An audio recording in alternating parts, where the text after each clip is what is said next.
Hello, my beautiful co-creators. Lilou here. I'm in Chicago today on the Juicy Living Tour, and I'm really excited to be sitting next to Dr. Al, that is a good friend of Dr. Joe Dispenza. So straight from Seattle to Chicago for this juicy interview. Thank you. Well, thanks for having me, Lilou. This is awesome. You've been a guest many times on Coast to Coast AM, and you have so much incredible knowledge to share with us in regards to post-traumatic stress. And we're going to talk about the eye movement and how this can help. Especially, I think you're working particularly with people that went through traumatic grieving experience, war even. I think I have seen probably the most severe cases imaginable, both war trauma victims as well as I also work now with parents who lose children and so on. So just awful, terrible stuff. How did you get into this? Where did this start? Well, I began my career as a psychologist at a VA hospital in the Chicago area, and we were working back then primarily with Vietnam veterans, but we also had veterans from World War II and the Korean War and so on. And then later on, vets came in from Desert Storm and so on. But I actually loved working with these guys because I felt that they were so deserving for what they had been through, and it was also the primary treatment for people with post-traumatic stress disorder was psychotherapy. So that was a challenge as a psychologist to get into that, and I wanted to do whatever I could to help. So what is really the challenge? What is really what is the main challenge here when you're especially working with those really traumatic incidents? Well, I think the best way to look at it is to note the difference between a traumatic memory and a regular memory. A regular memory is, well, we all know what a regular memory is, but a traumatic memory, you not only remember the event, you relive the event, and the event may have happened, decades in the past. So the emotional pain that people with post-traumatic stress disorder, what they go through, is excruciating. I mean, it's really awful stuff. And again, it can be 20 years later, but when the memory comes up, it feels like it's happening all over again. So it's not really a juicy life. It's a very painful life. As a matter of fact, these memories then pretty much, because they intrude on such a regular basis, they really end up affecting every parts of one's life. So what did you find is the most effective way to recover from that and regain this life? Is it possible, first of all, to have a normal life after such event? Well, actually, the treatments I'm going to talk about, none of them, I would say, constitute a cure for PTSD, because there are even some physiological changes that appear to be permanent. And I'm going to emphasize more the psychological part of it, the reliving component of the memory and so on. But when we started out, we thought of ourselves as what's called what people call cognitive behavior therapists, and essentially what that meant was we used a procedure that is known as exposure therapy, and the idea is you have the patient retell the story or re-experience the trauma in a safe and supportive environment. And the idea with that is if you do that enough times, eventually the emotional intensity of the memory is supposed to come down. And when we used these exposure techniques, we did find that we've got some modest results, but they didn't seem to last very long. And when a patient went through this kind of treatment, and they talked about their traumatic memory in the morning, that night they generally didn't sleep. And they didn't want to sleep because they knew if they fell asleep that the nightmares of that memory would surface, because we had just opened that up. And so, it's right there. And so treatment was very painful for our patients, and it was painful for staff as well. It was a real burnout kind of job. But The good news is, and right around 1990, a brand new treatment came out for post-traumatic stress disorder, for all people who suffer from trauma. And it's now called eye movement desensitization and reprocessing, or EMDR.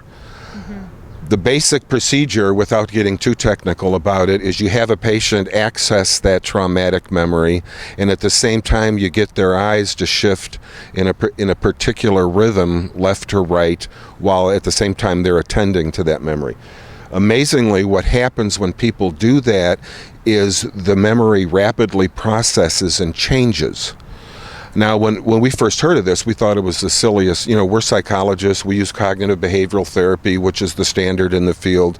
And the idea that if you get somebody to move their eyes in a particular way, that it's going to make a difference seemed ridiculous to us.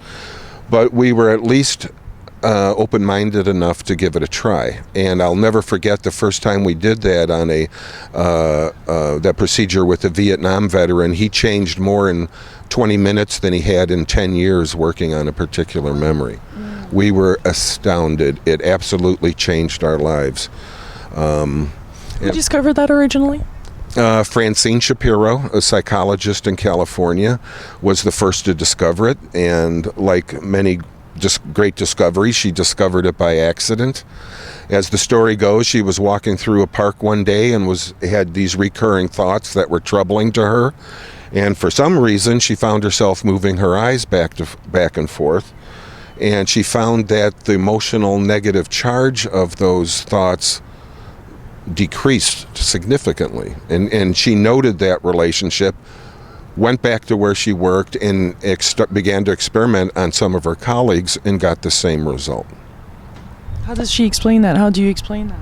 Why the eyes? I think the best model going, and the research we now have, on the brain and so on during eye movements seems to support what we originally thought, which is when we are asleep and dreaming at night, our brains are actually processing and integrating information more rapidly and efficiently than when we're awake.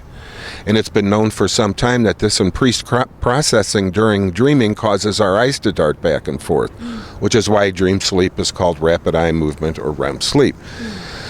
The discovery of EMDR seems to suggest that you can take a fully awake person, and if you can get her to move her eyes in a similar fashion, it actually puts the brain into that higher processing mode, and we can use it when people are wide awake. So it's a very natural healing mechanism that exists that normally only occurs when people are asleep and dreaming. But we can use that in people who are fully alert. Is there some of the techniques within that are related to hypnotherapy?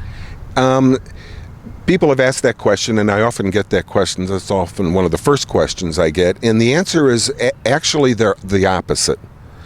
When people are hypnotized, they get into a relaxed and focused and suggestible state. EMDR, or the eye movement treatment, is really the opposite because it speeds up the processing. Things, instead of slowing down, just begin to move very quickly. So you have created a variation of that. Tell us about. Okay. I should probably just add one more thing to what we were just talking about. What the eye movement does is it takes the reliving component completely out of the memory. And after a session, patients frequently say things like, Doc, this is the first time I'm thinking of what happened, and I feel like it's over. Like it happened a long time ago. And it's not just some patients said that. Nearly all of our patients were saying that. It was wonderful. We were so excited about this breakthrough treatment. So anyway, years passed, and life on our unit at the VA, it was an inpatient unit. We worked with some of the most severe PTSD or trauma cases. And as years passed, I began to have some issues with some of the steps that were part of the standard eye movement protocol that Francine Shapiro developed. So I began to experiment with different ways of using it and altering the steps and, taking some things out and adding other things. Most of my ideas didn't work, but I did hit on a few ideas that seemed to make the procedure work a lot better, more rapidly and more in a more focused kind of way. So once I began, as a matter of fact, at the beginning, I called what I was doing core-focused EMDR. Mm-hmm. Now, it really isn't EMDR because it deviates significantly from the standard procedure. But once I began to use this, the eye movement in a different way,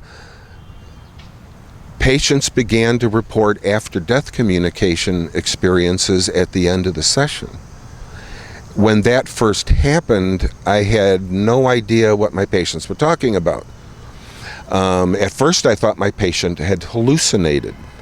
And the story that it's in my book that I always like to tell, it was really dramatic the first time this happened. A Vietnam vet had become close to a 10-year-old orphaned Vietnamese girl in Vietnam and had plans to adopt her and bring her back to the States and so on.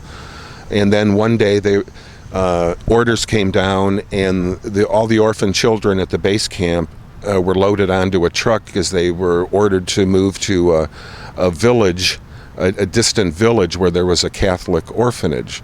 So the day they were putting all the kids up on the truck, shots rang out, and the little girl that he was so close to, once the shooting had stopped and it was safe, they started putting the kids back on the truck, and the little girl that he was a father figure to, he didn't see her. He went around and looked at the back by the truck, excuse me, and saw her lying face down with a spot of blood on her back, and he turned her over and saw that a bullet that entered her back had blown open her torso, and she was dead. And from that moment on, Sam, as I call him, relived that moment over and over again for a few decades that followed. So anyway, I was using my new streamlined eye movement approach with Sam, mm-hmm. and at the end of the session, I gave him an extra set of eye movement just to relax, and he closed his eyes, which is part of the procedure I use, and he sat there, and a big smile came over his face. And I had never seen that before after all the pain and suffering he had just been through. And when he opened his eyes, he told me that the little girl, her name was Lee, appeared to him as a grown woman with beautiful black hair and a beautiful white gown and surrounded by beautiful white light. And then Sam told me that he said to her privately, "I love you, Lee." And Sam said, "I love you too, Sam." And then she reached out and gave Sam a hug. Now, this was all happening with eyes closed. It was a private experience. I wasn't privy to any of it. But when he opened his eyes, he was full of joy and explained what had just happened, and told me he could actually feel her arms around him. And he was so full of joy and happy about the experience, and he was absolutely convinced that was really Lee's spirit that had come to him. I had never heard of these experiences before. That's not something I was taught in graduate school. And I thought maybe Sam had hallucinated, and that given the intensity of working on that trauma and the pain that he had just gone through somehow compromised mm-hmm. his ability to discern reality from fantasy. Mm-hmm. But so I notified the rest of the staff to keep an eye on him. I was a little worried about him. And the next morning when I came into work, the night staff had reported that Sam had a great night. He kind of bounced around the unit and was telling jokes and slept well for the night. And that good feeling he had continued. Now, I thought that was an experience that I'd maybe see once in a professional lifetime. But then, using the same procedure, other patients started to report the same thing. And I would say about 15% of my people were reporting that experience. So I went back and looked at my notes and to see if I had done anything different that may have caused that experience, and I saw it. And there was one more piece I needed to add to the procedure, and when I started doing it, nearly everybody was able to have the experience. What's that piece? Well, it really doesn't make a lot of sense just to mention it out of context, but what it was is once people were feeling very peaceful, when people are able to release that pain, there's often an overwhelming sense of peace. People often use that word, or relief. And what I did is I added an extra set of eye movement while they were in that peaceful state, and that's what caused the experience to happen. So you first have to clear the trauma by processing it with the eye movement. You get them into that relaxed state, and once they're in that relaxed state, they're open to the experience. And generally, one more set of eye movement does it. So what would you say happens there in that experience when they are in front of that and experiencing that other person's soul? What is actually happening there? What is actually happening? Well, how do you explain that? I can't. I don't know. What is your understanding of it? Well, a few things. Number one, sadness blocks the experience. One way of looking at it is, when people have these after-death communication or ADC experiences, they frequently mention that the deceased seem to be at a higher vibrational level. And sometimes they even talk too fast, and you have to ask them to slow down. They probably see us as slow motion. Ooh, and when we're sad, we're really dense, we're really slow. And so one way of looking at it, and this is just a hypothesis, I don't claim to have all the answers, but is for that connection to be made, you literally have to get on a similar wavelength. And that sadness has to be cleared first. You can't just jump to it. And people who have spontaneous after-death communications often report not feeling as though the issue is as resolved as those who go through this procedure, because they have this wonderful experience, but they're still carrying some of that sadness. So when you induce it, you of course first clear the sadness, and so that's gone. And then the experience comes, when the experience comes through, they're better able to hang on to it without the sadness interfering. That's quite extraordinary. What do you think the applications of that could be for the world, in the world? Well, I'm doing my best to get the word out. When I worked at the VA hospital, one of my first big pieces of good news was that I was able to train my colleagues how to do the procedure, and they had just as much success as I did. So I have no special powers. It's nothing about me. It's the procedure itself that works. And I trained students and so on, and everybody had the same degree of success with it. So nearly everybody, if you're old enough, knows somebody who died, and there's a lot of suffering on this planet.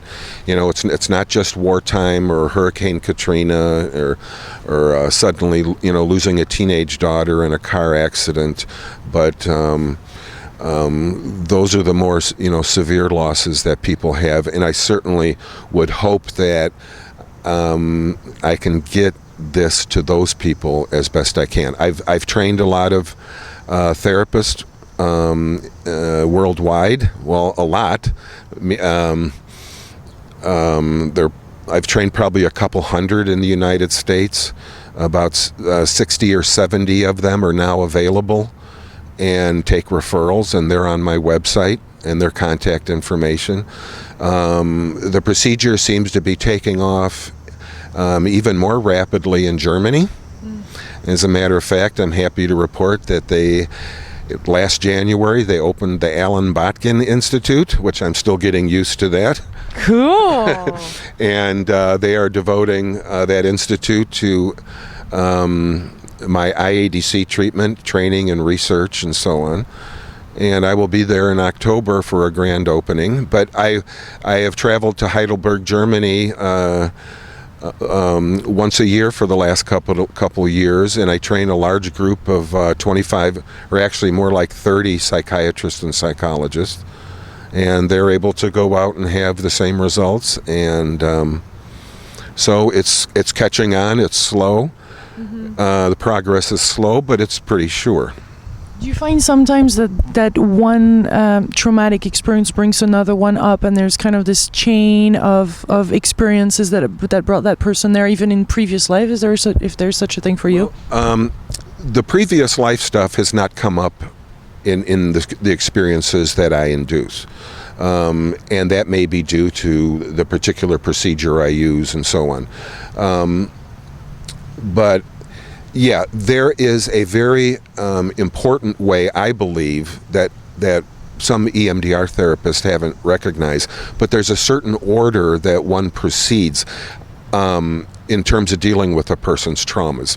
Many people have more than one traumatic experience. That was particularly true when I worked with combat veterans. I worked with some veterans that had as many as 30 and 40 traumatic memories. The trick is to always, and this kind of is counterintuitive, but the trick is to always start with the worst memory. Because if you don't start with the worst memory, what happens is the eye movement, what the eye movement does is it brings up the worst memory, whether you choose to address that memory or not. So what would happen, I would work with combat veterans, and they may have 10 traumatic memories, and they're not ready to deal with number 1 yet. So they'll start on number 7, and I start giving them eye movement, and then all of a sudden they're back in trauma number 1. So there's a certain way to proceed where you're not getting interference by other traumas getting pulled up at the same time. As long as you're working on the worst trauma, there's no reason for another one to get pulled. But if you're working on a lesser trauma, you will pull up those above it, if that makes sense. Yes. What does that tell us in our lives, people that might not have experienced that? What does that tell us about our life here on Earth? I mean, how can we learn from this? How can we learn from your experience and getting to that level of the soul? Well, there's so much to learn by this. Professionally speaking, I don't take a side in the debate whether these are real experiences or not. It does seem the afterlife hypothesis does seem to be the best hypothesis we have, but of course people have a difficult time accepting that, or always looking for brain mechanisms to explain it away and so on. But I don't engage in those debates. My primary goal is to heal. And so people ask me, well, what do you believe, Dr. Al? My response is generally, well, who cares what I think? I'm only a psychologist. Go talk to the people who have had the experience, because only people who have had the experience have a truly informed opinion of what these things are. And it just so happens that it doesn't matter what people believe prior to going through this procedure. It works equally well with believers, agnostics, atheists. As a matter of fact, the atheists are even a little easier to induce because their own beliefs don't sort of get pushed in there, which sort of blocks this more natural kind of experience. But generally, atheists, when after having the experience, are completely convinced there is an afterlife. Just like people who have near-death experiences are no longer afraid of death and are sure they're not going to die.